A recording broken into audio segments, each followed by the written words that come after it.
ನಮ್ಮ ಹಿಂದೂ ಪುರಾಣವು ಆಕರ್ಷಕ ದೇವತೆಗಳ ವಿಶ್ವವಾಗಿದ್ದು, ಪ್ರತಿಯೊಂದು ವಿಶಿಷ್ಟ ಲಕ್ಷಣಗಳು ಮತ್ತು ಜವಾಬ್ದಾರಿಗಳನ್ನು ಒಳಗೊಂಡಿದೆ.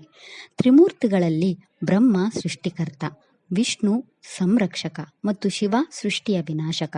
ಭಗವಾನ್ ಬ್ರಹ್ಮನನ್ನು ನಮ್ಮ ಅಸ್ತಿತ್ವದ ಶಿಲ್ಪಿ ಎಂದು ಪರಿಗಣಿಸಲಾಗಿದ್ದರೂ, ಹಿಂದೂ ಧರ್ಮದಲ್ಲಿ ಅವರನ್ನು ಅತ್ಯಂತ ಕಡಿಮೆ ಪೂಜಿಸಲ್ಪಡುವ ದೇವರಾಗಿ ಪ್ರತ್ಯೇಕವಾಗಿ ನಿಲ್ಲುತ್ತಾನೆ. ಅವರಿಗೆ ಸಮರ್ಪಿತವಾದ ದೇವಾಲಯಗಳು ವಿರಾಳವಾಗಿದ್ದರೂ, ಅವರ ಹೆಸರು ನಮ್ಮ ಪ್ರತಿದಿನದ ಪ್ರಾರ್ಥನೆಗಳಲ್ಲಿ ವಿರಾಳವಾಗಿ ಪ್ರತಿಧ್ವನಿಸುತ್ತದೆ. ಸೃಷ್ಟಿಕರ್ತ ಭಗವಾನ್ ಬ್ರಹ್ಮನು ಭಕ್ತಿಯ ಪರಿಧಿಗೆ ಏಕೆ ಕಡಿಮೆಯಾಗಿದ್ದಾನೆ? ಇದಕ್ಕೆ ಉತ್ತರವು ನಮ್ಮ ಪುರಾಣ, ನಮ್ಮ ಇತಿಹಾಸ ಮತ್ತು ಸಹಸ್ರಾರು ವರ್ಷಗಳಿಂದ ಬ್ರಹ್ಮನ ಗ್ರಹಿಕೆಯನ್ನು ರೂಪಿಸಿದ ಕೆಲವು ಆಧ್ಯಾತ್ಮಿಕ ನಿರೂಪಣೆಗಳಲ್ಲಿದೆ. ಬ್ರಹ್ಮದೇವರ ದೈವಿಕ ಕಾರ್ಯವೆಂದರೆ ಜೀವವನ್ನು ಸೃಷ್ಟಿಸುವುದು ಮತ್ತು ವಿಶ್ವವನ್ನು ಅಸ್ತಿತ್ವಕ್ಕೆ ತರುವುದು. ಬ್ರಹ್ಮದೇವರು ಬುದ್ಧಿವಂತಿಕೆ ಮತ್ತು ಕಲಿಕೆಯ ದೇವತೆ ಸರಸ್ವತಿಯೊಂದಿಗೆ ಈ ವಿಶ್ವವನ್ನು ಸರಿಯಾದ ಸಮತೋಲನಕ್ಕೆ ತರುತ್ತಾರೆ. ಬ್ರಹ್ಮದೇವರು ಜ್ಞಾನ ಮತ್ತು ಸೃಜನಶೀಲತೆಯ ಮೂಲ. ಅವರ 4 ತಲೆಗಳು 4 ವೇದಗಳನ್ನು ಪ್ರತಿನಿಧಿಸುತ್ತವೆ. ಇದು ಅವರ ಸರ್ವಜ್ಞತೆ ಮತ್ತು ಎಲ್ಲ ದಿಕ್ಕುಗಳಲ್ಲಿಯೂ ನೋಡುವ ಸಾಮರ್ಥ್ಯವನ್ನು ಸಂಕೇತಿಸುತ್ತದೆ. ಸೃಷ್ಟಿಯಲ್ಲಿ ಅವರ ಪ್ರಮುಖ ಪಾತ್ರದ ಹೊರತಾಗಿಯೂ ಬ್ರಹ್ಮದೇವರನ್ನು ಸಾಮಾನ್ಯವಾಗಿ ಸಂಪೂರ್ಣವೆಂದು ಪರಿಗಣಿಸಲಾಗುತ್ತದೆ. ಬ್ರಹ್ಮಾಂಡದಲ್ಲಿ ಕ್ರಮವನ್ನು ಕಾಯ್ದುಕೊಳ್ಳುವ ಭಗವಾನ್ ವಿಷ್ಣು, ಅಥವಾ ನವೀಕರಣವನ್ನು ಸಕ್ರಿಯಗೊಳಿಸಲು ನಿಯತಕಾಲಿಕವಾಗಿ ನಾಶ ಮಾಡುವ ಭಗವಾನ್ ಶಿವನಂತಲ್ಲದೆ, ಬ್ರಹ್ಮನ ಕೆಲಸವನ್ನು ಒಂದು ಬಾರಿಯ ಕ್ರಿಯೆಯಾಗಿ ನೋಡಲಾಗುತ್ತದೆ. ಸ್ಥಿರ ಪಾತ್ರದ ಈ ಗ್ರಹಿಕೆಯು ಬ್ರಹ್ಮನನ್ನು ಪೂಜೆಯಲ್ಲಿ ಕೇಂದ್ರ ಸ್ಥಾನವನ್ನು ಏಕೆ ಇರಿಸುವುದಿಲ್ಲ ಎಂಬುದನ್ನು ವಿವರಿಸಬಹುದು. ಜನರು ತಮ್ಮ ಜೀವನದಲ್ಲಿ ಸಕ್ರಿಯವಾಗಿ ತೊಡಗಿಸಿಕೊಂಡಿರುವ ಅವರ ಭಯ, ಅವರ ಸಂಘರ್ಷಗಳು ಮತ್ತು ಆಕಾಂಕ್ಷೆಗಳನ್ನು ಪರಿಹರಿಸುವ ದೇವತೆಗಳ ಕಡೆಗೆ ಆಕರ್ಷಿತರಾಗುತ್ತಾರೆ. ನಮ್ಮ ಪುರಾಣಗಳಲ್ಲಿ ಬ್ರಹ್ಮನನ್ನು ಪೂಜಿಸದಿರಲು ಕಾರಣವನ್ನು ಹೇಳುವ ಅನೇಕ ಕಥೆಗಳಿವೆ. ಅಂತಹ ಒಂದು ಕಥೆ ಶಿವಪುರಾಣದಲ್ಲಿದೆ. ಒಮ್ಮೆ ಬ್ರಹ್ಮ ಮತ್ತು ವಿಷ್ಣು ಯಾರು ಶ್ರೇಷ್ಠರು ಎಂದು ವಾದಿಸಿದರು. ಈ ವಿವಾದವನ್ನು ಪರಿಹರಿಸಲು ಶಿವನು ಅನಂತ ಬೆಳಕಿನ ಸ್ತಂಭವಾಗಿ ಕಾಣಿಸಿಕೊಂಡನು. ಅದು ಈಗ ಶಿವಲಿಂಗದ ರೂಪವಾಗಿದೆ ಮತ್ತು ಅದರ ಅಂತ್ಯಗಳನ್ನು ಕಂಡುಹಿಡಿಯಲು ಅವರಿಗೆ ಸವಾಲು ಹಾಕಿದನು. ಭಗವಾನ್ ವಿಷ್ಣು ವರಾಹ ರೂಪವನ್ನು ತೆಗೆದುಕೊಂಡು ಲಿಂಗದ ಅಂತ್ಯವನ್ನು ಹುಡುಕಲು ಹೋದನು. ವಿಷ್ಣುವಿಗೆ ಶಿವಲಿಂಗದ ಅಂತ್ಯ ಸಿಗದಿದ್ದಾಗ ತನಗೆ ಅಂತ್ಯ ಸಿಗಲಿಲ್ಲ ಎಂದು ಒಪ್ಪಿಕೊಂಡನು. ಬ್ರಹ್ಮನು ಹಂಸದ ರೂಪವನ್ನು ಧರಿಸಿ ಲಿಂಗದ ತುದಿಯನ್ನು ಹುಡುಕಲು ಮೇಲೆ ಹೋದನು. ಬ್ರಹ್ಮನಿಗೆ ಶಿವಲಿಂಗದ ತುದಿ ಸಿಗದಿದ್ದಾಗ ಶಿವನಿಗೆ ಶಿವಲಿಂಗದ ಮೇಲ್ಭಾಗ ಸಿಕ್ಕಿದೆ ಎಂದು ಸುಳ್ಳು ಹೇಳಿ ಕೇತಕಿ ಹೂವಿನ ಸುಳ್ಳು ಸಾಕ್ಷಿಯನ್ನು ಹೇಳಿದನು. ಇದನ್ನು ಕೇಳಿ ಶಿವನು ಕೋಪಗೊಂಡು ಬ್ರಹ್ಮನನ್ನು ಯಾರು ಪೂಜಿಸಬಾರದು ಎಂದು ಶಾಪಿಸಿದನು. ಈ ಕಥೆಯು ಸತ್ಯ ಮತ್ತು ನಮ್ರತೆಯ ಮಹತ್ವವನ್ನು ವಿವರಿಸುತ್ತದೆ. ದೈವಿಕ ಜೀವಿಗಳು ಸಹ ತಮ್ಮ ಕಾರ್ಯಗಳಿಗೆ ಹೊಣೆಗಾರರಾಗುತ್ತಾರೆ ಎಂದು ಸೂಚಿಸುತ್ತದೆ. ಇನ್ನು ಬ್ರಹ್ಮನ ಪೂಜೆಯನ್ನು ನಿರ್ದೇಶಿಸುವ ಬಗ್ಗೆ ಇನ್ನೊಂದು ಕಥೆಯಿದೆ. ಒಮ್ಮೆ ಋಷಿ ಭೃಗುವನ್ನು ಇತರ ಋಷಿಗಳು ತ್ರಿಮೂರ್ತಿಗಳಲ್ಲಿ ಯಾರು ಶ್ರೇಷ್ಠರು ಎಂದು ನಿರ್ಧರಿಸಲು ಕಳುಹಿಸಿದರು. ಋಷಿ ಭೃಗು ಮೊದಲು ಬ್ರಹ್ಮಲೋಕಕ್ಕೆ ಹೋದರು. ಬ್ರಹ್ಮನಿಂದ ಋಷಿ ಭೃಗುವಿಗೆ ಸರಿಯಾದ ಸ್ವಾಗತ ಸಿಗಲಿಲ್ಲ ಮತ್ತು ಬ್ರಹ್ಮದೇವರು ಅವರನ್ನು ಸರಿಯಾಗಿ ಗೌರವಿಸಲಿಲ್ಲ ಮತ್ತು ದೇವಿ ಸರಸ್ವತಿಯೊಂದಿಗೆ ಸಂಭಾಷಣೆಯಲ್ಲಿ ನಿರತನಾಗಿದ್ದನು. ಋಷಿ ಭೃಗು ಇದನ್ನು ಸೃಷ್ಟಿಕರ್ತನಲ್ಲಿ ನಮ್ರತೆಯ ಕೊರತೆ ಇದೆ ಎಂದು ಭಾವಿಸಿ ಅಗೌರವದಿಂದ ಕೋಪಗೊಂಡ ಋಷಿ ಭೃಗು ಬ್ರಹ್ಮನನ್ನು ಶಾಪಿಸಿದನು. ಭೂಲೋಕದಲ್ಲಿರುವ ಮಾನವರು ತನ್ನನ್ನು ಪೂಜಿಸುವುದಿಲ್ಲ ಎಂದು ಶಾಪಿಸಿದರು. ಇತರ ದೇವತೆಗಳಿಗೆ ಹೋಲಿಸಿದರೆ ಬ್ರಹ್ಮನಿಗೆ ಮೀಸಲಾಗಿರುವ ದೇವಾಲಯಗಳು ಬಹಳ ಕಡಿಮೆ ಇರುವುದಕ್ಕೆ ಇದೇ ಕಾರಣ. ದೇವತೆಗಳು ಮತ್ತು ಋಷಿಗಳಿಗೂ ಸಹ ಗೌರವ ಮತ್ತು ನಮ್ರತೆ ಅತ್ಯಗತ್ಯ ಎಂದು ಈ ಕಥೆ ನಮಗೆ ಹೇಳುತ್ತದೆ. ಒಮ್ಮೆ ಬ್ರಹ್ಮನು ಶತರೂಪ ಎಂಬ ಸುಂದರ ಮಹಿಳೆಯನ್ನು ಸೃಷ್ಟಿಸಿದನು. ಶತರೂಪಳು ಬ್ರಹ್ಮನಿಂದ ಸೃಷ್ಟಿಯಾದ ಮೊದಲ ಸ್ತ್ರೀ ಎಂದು ಹೇಳಲಾಗುತ್ತದೆ. ಶತರೂಪಳ ಸೌಂದರ್ಯವನ್ನು ನೋಡಿದ ಬ್ರಹ್ಮನು ಅವಳ ಸೌಂದರ್ಯಕ್ಕೆ ಆಕರ್ಷಿತನಾದನು. ಶತರೂಪಳು ಬ್ರಹ್ಮನ ನೋಟದಿಂದ ತಪ್ಪಿಸಿಕೊಳ್ಳಲು ಪ್ರಯತ್ನಿಸಿದಳು ಮತ್ತು ಅವಳು ಬ್ರಹ್ಮನ ತಲೆ ಮೇಲೆ ಚಲಿಸಲು ಪ್ರಯತ್ನಿಸಿದಳು.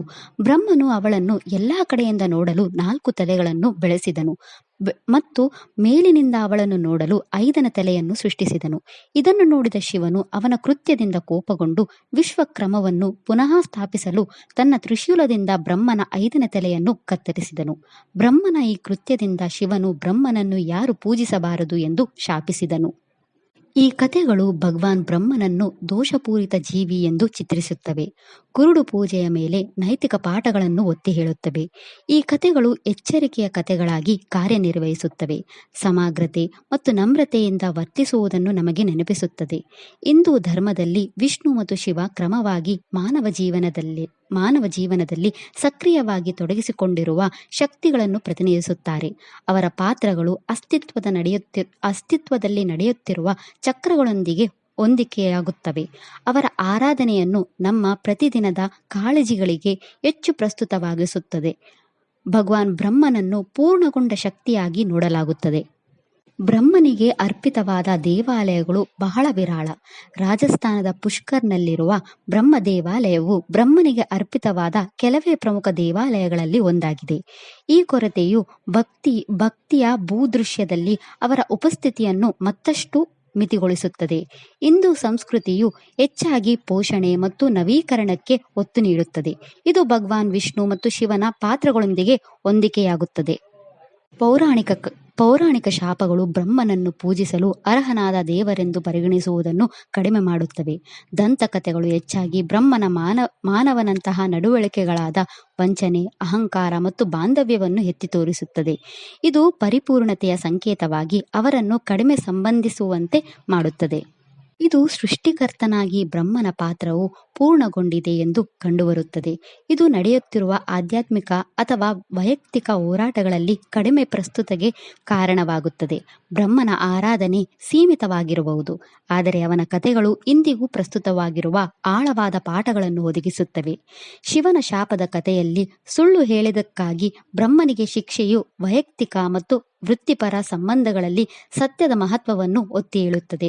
ಭೃಗು ಋಷಿಯ ಶಾಪವು ನಮಗೆ ನಮ್ರತೆಯನ್ನು ಗೌರವಿಸಲು ಮತ್ತು ಪ್ರತಿಯೊಬ್ಬರಿಗೂ ಗೌರವವನ್ನು ತೋರಿಸಲು ಕಲಿಸುತ್ತದೆ. ಅವರ ಸ್ಥಾನ ಮಾನವನ್ನು ಲೆಕ್ಕಿಸದೆ ದೇವಿ ಶತರೂಪನೊಂದಿಗಿನ ಬ್ರಹ್ಮನ ಬಾಂಧವ್ಯವು ಆಸೆಗಳನ್ನು ಬಿಡುವುದರ ಎಚ್ಚರಿಕೆಯಾಗಿ ಕಾರ್ಯನಿರ್ವಹಿಸುತ್ತದೆ. ಇದು ಸ್ವಯಂ ಸಂಯಮದಿಂದ ವರ್ತಿಸಲು ನಮಗೆ ನೆನಪಿಸುತ್ತದೆ.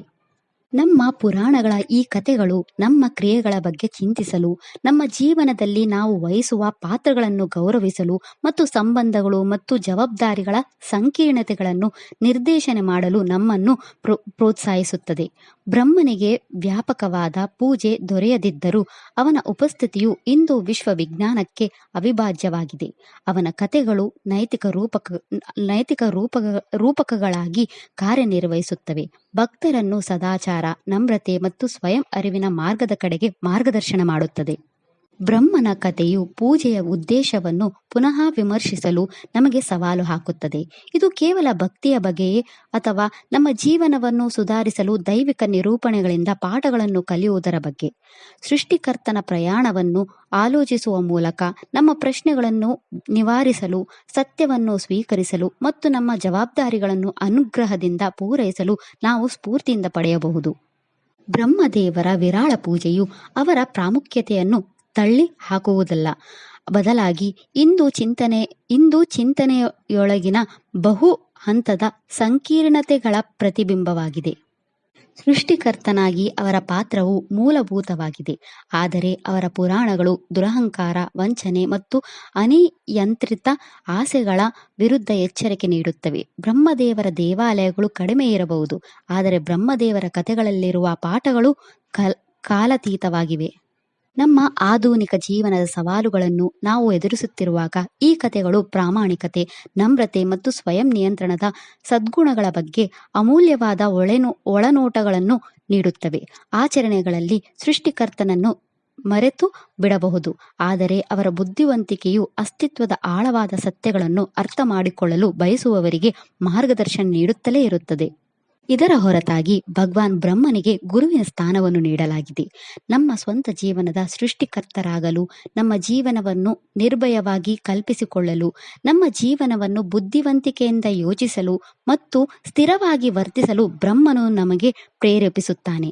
ಭಗವಾನ್ ಬ್ರಹ್ಮನು ಬ್ರಹ್ಮಾಂಡದ ಶಕ್ತಿಯನ್ನು ವಿಶ್ವವಾಗಿ ಪರಿವರ್ತಿಸಿದಂತೆಯೇ ನಾವು ಸಹ ನಮ್ಮ ಆಲೋಚನೆಗಳನ್ನು ನಮ್ಮ ಗಮನ ಮತ್ತು ನಂಬಿಕೆಯೊಂದಿಗೆ ವಾಸ್ತವಕ್ಕೆ ತಿರುಗಿಸಬಹುದು ಎಂದು ಬ್ರಹ್ಮನು ನಮಗೆ ಹೇಳಿಕೊಡುತ್ತಾನೆ. ಭಗವಂತ ಬ್ರಹ್ಮನು ನಮ್ಮ ಜೀವನವು ಒಂದು ಗ್ರಂಥ ಎಂದು ಕಲಿಸುತ್ತಾನೆ. ಅದರಿಂದ ನಾವು ಅದನ್ನು ಉದ್ದೇಶ, ಉತ್ಸಾಹ ಮತ್ತು ಶಿಸ್ತಿನಿಂದ ಬರೆಯಬೇಕು ಎಂದು ಹೇಳುತ್ತಾನೆ. ಪ್ರತಿ ಕ್ಷಣವು ಸೃಷ್ಟಿಯ ಸಾಮರ್ಥ್ಯವನ್ನು ಹೊಂದಿದೆ. ಅದರಿಂದ ಹೊಸ ಆರಂಭದ ಶಕ್ತಿಯನ್ನು ಎಂದಿಗೂ ಕಡಿಮೆ ಅಂದಾಜು ಮಾಡಬಾರದೆಂದು ಭಗವಾನ್ ಬ್ರಹ್ಮನು ನಮಗೆ ಕಲಿಸುತ್ತಾನೆ. ನಮ್ಮ ಶ್ರೇಷ್ಠ ಸೃಷ್ಟಿ ಎಂದರೆ ನಮ್ಮ ಜೀವನವನ್ನು ನಮ್ಮ ಅತ್ಯುತ್ತಮ ಆವೃತ್ತಿಯನ್ನಾಗಿ ಮಾಡಿಕೊಳ್ಳುವುದು. ಇದಿಷ್ಟು ಬ್ರಹ್ಮದೇವರ ಪೂಜೆಯ ಕುರಿತಾಗಿತ್ತು. ಶ್ರೀ ಗುರು ಬ್ರಹ್ಮಾಯ ನಮಃ. ಈ ವಿಡಿಯೋ ಇಷ್ಟ ಆದರೆ ಲೈಕ್ ಮಾಡಿ, ಶೇರ್ ಮಾಡಿ ಮತ್ತು ಚಾನಲ್ ಸಪೋರ್ಟ್ ಮಾಡೋಕೆ ಸಬ್ಸ್ಕ್ರೈಬ್ ಮಾಡಿ. ಧನ್ಯವಾದಗಳು.